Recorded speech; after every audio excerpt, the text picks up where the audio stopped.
ओए भाग मान्छे ल खोइ कहाँ मान्छे खोइ ल ओए छिटो भाग आज स्याप्रु बेचीबाट तिर्सिल नदी बाढी आएको माथि माथि भाग माथि र ओए भाग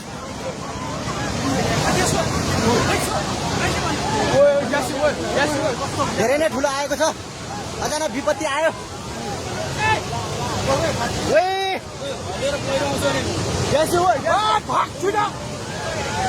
माथि आयो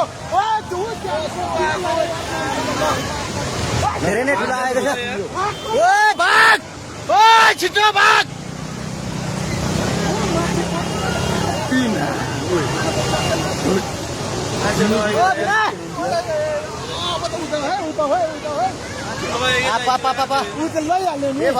यो ड्याम पनि फुट्छ